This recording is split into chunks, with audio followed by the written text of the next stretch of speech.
ગોવિંદ દામોદર શ્રી કૃષ્ણ ગોવિંદ હરે મુરારી હે નાથ નારાયણ વાસુદેવ શ્રી કૃષ્ણ ગોવિંદ હરે મુરારી હે નાથ નારાયણ વાસુદેવા હે નાથ નારાયણ વાસુદેવ હે નાથ નારાયણ વાસુદેવા હે નાથ નારાયણ વાસુદેવ હે નાથ નારાયણ વાસુદેવ પ્રભુ નંદ કુમારો મે સ્વામિની વૃષભાનુજા કૃતાર્થોહમ કૃતાર્થોહમ કૃતાર્થોહમ ન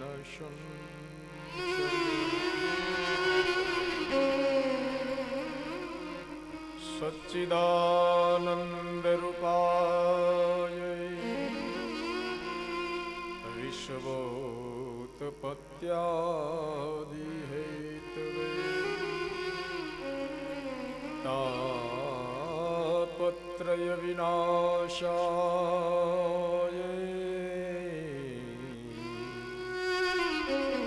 શ્રી કૃષ્ણાય વયમ તાપત્રય વિનાશાય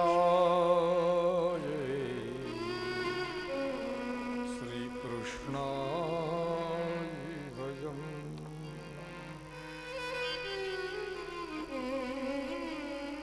ગંગાજીને કિનારે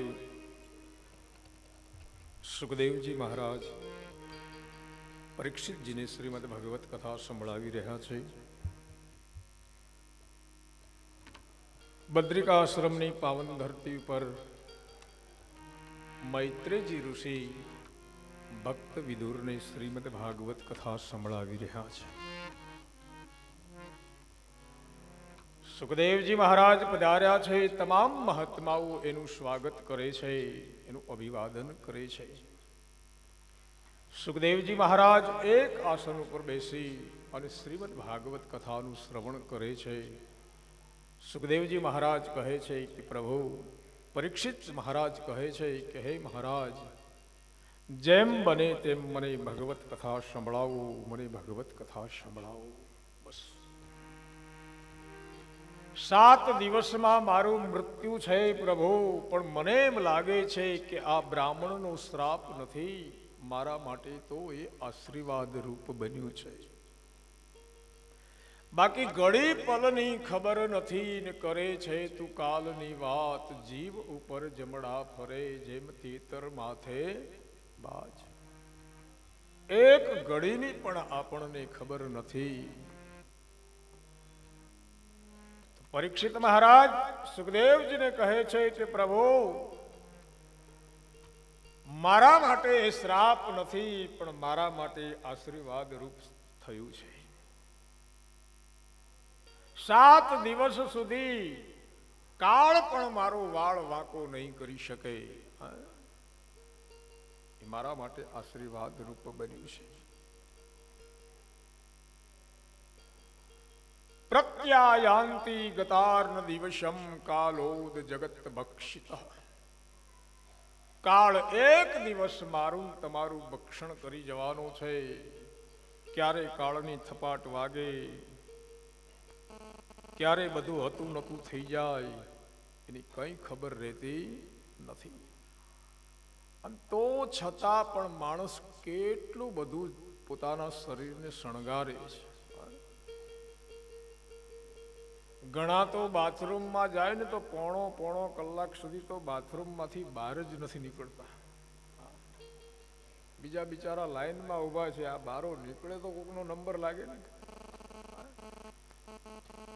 આગળ કાચ રાખે ને પાછળ કાચ રાખે, આમ પાછળ કાચ રાખીને તો એને તો જરાક વાર તો એમ જ થતું હશે કે મારામાં અક્ષય કુમારમાં બસ થોડુંક જ બાકી છે. એટલું બધું માણસ શરીરને શણગારે છે. કાળની એક થપાટ વાગે અને બધું હતું નતું થઈ જાય છે. આયા હે સો જાયેગા રાજા રંક ફકીર. અહીંયા કોઈ રહેવાનું નથી. એક વસ્તુ મગજમાં કાયમને માટે લખીને રાખી મૂકવાની, આપણે નહોતા તોય આ જગત હતું અને આપણે છીએ તો પણ આ જગત છે. અને કાલે કદાચ આપણે આ દુનિયા છોડીને જતા રહીશું ને તો આ બધું કાંઈ બંધ નથી થઈ જવાનું, આમ નામ ચાલુ જ રહેવાનું છે બાપ. માણસ પોતાના શરીરને એટલું બધું શણગારે, એટલું બધું શણગારે, આપણને એમ લાગે કે આ અજર અમર છે કે શું.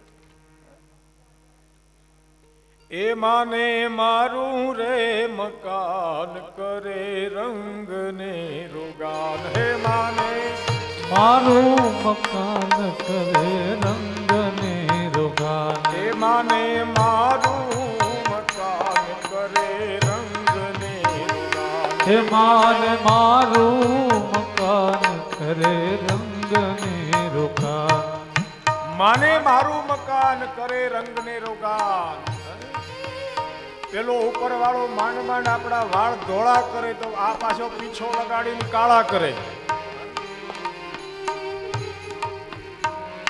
એ માને મારું રે મકાન કરે રંગ ને રોગાન. હે માને મારું મકાન કરે રંગ ને રોગાન.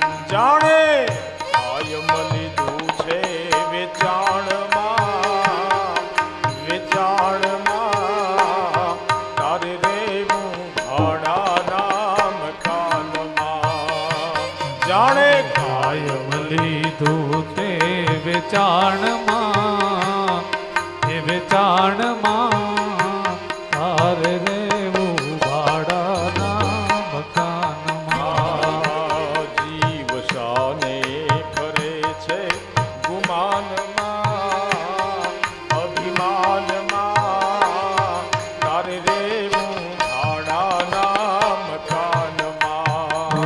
જીવ શાને પરે તું ગુમાનમાં, એ ગુમાનમાં તાર રેવું ભાડાના મકાનમાં.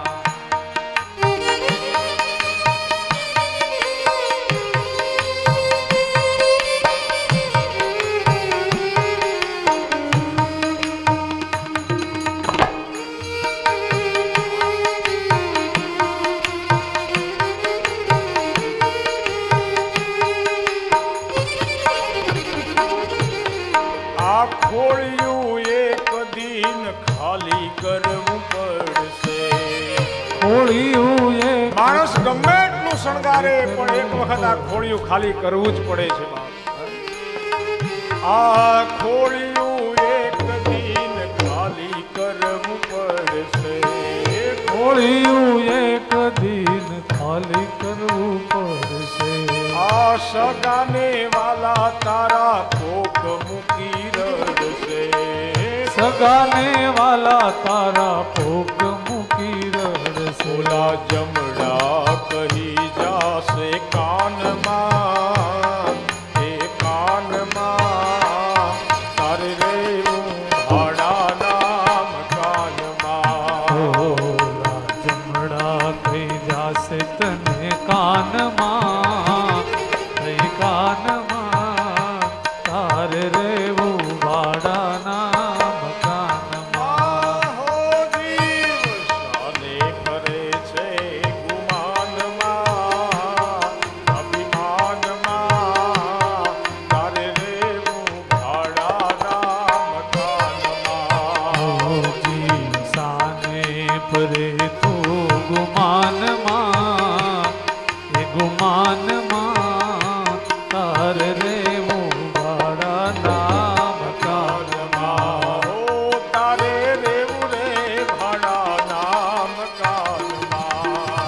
તારે રેવું ભાડાના મકાનમાં, તારે રેવું ભાડાના મકાનમાં, તારે રેવું ભાડાના મકાનમાં. માણસ પોતાના શરીરને ગમે એટલું શણગારે પણ એક દિવસ તો આ ખોળિયું ખાલી કરવું પડે ને પડે. આયા હે સો જાયેગા રાજા રંક ફકીર. રામ આવ્યા ને ગયા, કૃષ્ણ આવ્યા ને ગયા, જગત એમનું એમ રહ્યું છે. આ સંસારની અંદર તો વિશ્વની સાથે પાણી સાથે ગારો પણ છે, કીચડ પણ છે. પાણી પણ રહેવાનું ને કીચડ પણ રહેવાનો જ. જગતને કોઈ દિવસ સુધારી શકાતું નથી. જગત એમનું એમ જ રહે છે. અખો કે એનું કરવું કેમ, ત્રીજે વરહે પાછું એમનું એમ. કાંઈ ફરક પડે નહીં પથ્થર ઉપર પાણી. પણ જો ઘડી જાય સત્સંગ મેં તો જીવન કા ફલ સોય. એક ઘડી आदि में पुनि आद, तुलसी संगत साधु की कटे कोटि अपराध. સત્સંગની જીવનમાં બહુ જરૂર છે. સત્સંગથી માણસના જીવનમાં પરિવર્તન આવે છે. ગમે ત્યાં કથા થતી હોય, ગમે તે કથા કહેતું હોય, ગમે તે ગ્રંથની કથા હોય, તમને જેટલો સમય મળે કળિયુગની અંદર કથાનું શ્રવણ કરજો. જીવનમાં કંઈક ને કંઈક પરિવર્તન આવશે જ. પણ સત્સંગમાં જવું જોઈએ બાપ. તો મોટામાં મોટી ગોપાલ દાદા આજે મુશ્કેલી જે છે કે લોકોને સાંભળવું પડે ને એ જ ગમતું નથી. બીજું બધું ઘણું બધું કરી શકે પણ સાંભળવાની વાત આવે એટલે. અરે બ્રાહ્મણ કદાચ યજમાનની ઘેરે સત્યનારાયણ ભગવાનની કથા કરવા ગયો હોય અને સુંદર મજાના બાજોટ પર સત્યનારાયણ ભગવાનનું આહવાન કરે, પૂજન કરે, બધી વાત સાચી. પણ જ્યાં પેલા 5 અધ્યાય વાંચવાની વાત આવે ને તો તરત યજમાન એમ કે મહારાજ બોલે હા, જેમ બને તેમ જલ્દી જલ્દી પતાવી નાખજો. હવે સત્યનારાયણ ભગવાનને આપણે બાજોટ પર બેસાડ્યા હોય અને 16 સપ્રકથી પૂજન આપણે કર્યું હોય અને પાછા આપણે એમ કહીએ કે જલ્દી જલ્દી પતાવી નાખજો, તો ભગવાન નહીં સાંભળતો હોય કે મારા દીકરાઓ આ મને બોલાવે છે ને પાછા જલ્દી જલ્દી પતાવવાની વાત કરે.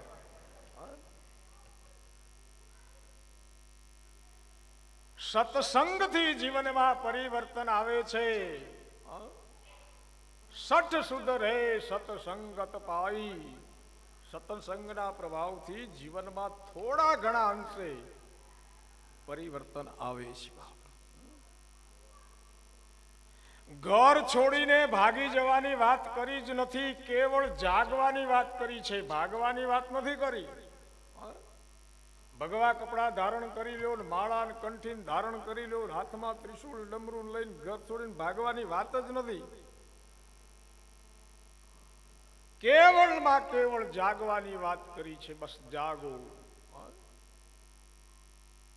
ભગવાને મને તમને મનુષ્યનો જન્મ આપ્યો છે, એમાં જો આપણા જીવનમાં પરિવર્તન ન આવે તો પછી મનુષ્ય રૂપેણ મૃગાચરંતી, પશુમાં અને માણસમાં ફરક શું? થોડા ઘણા અંશે એમાં પરિવર્તન આવવું જોઈએ બાપ. સત્સંગની બહુ જરૂર છે. પણ મોટામાં મોટી મુશ્કેલી જે છે બાપ,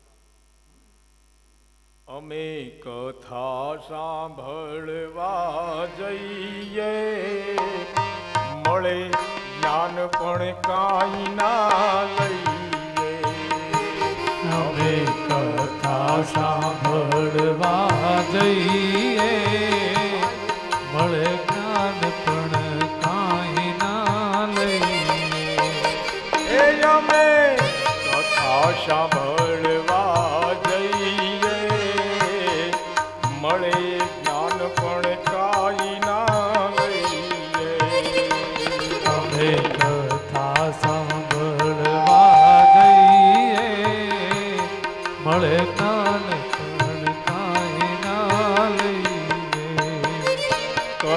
સાંભળવા કાજ બોલો કથા સાંભળ કથા સાંભળવા કાજ કથા સાંભળવા કાજ કોક તેડીએ મહારાજ તેડી મહારાજ કોક તેડીએ મહારાજ મુખ તેડીને મહારાજ કથા સાંભળવા માટે કોક મહારાજને આપણે બોલાવી લાવીએ કે મહારાજ અમારા ગામમાં આવીને તમે કથા કરો, પણ પાછું બને કેવું? કથા સાંભળવા કાજ કથા સાંભળવા કોક તેડીએ મહારાજ મુખ તેડીને મહારાજ 7 દિવસ સુધી આપણે કથા સાંભળીએ, પણ પછી બને કેવું? પછી એવા ને એવા રહીએ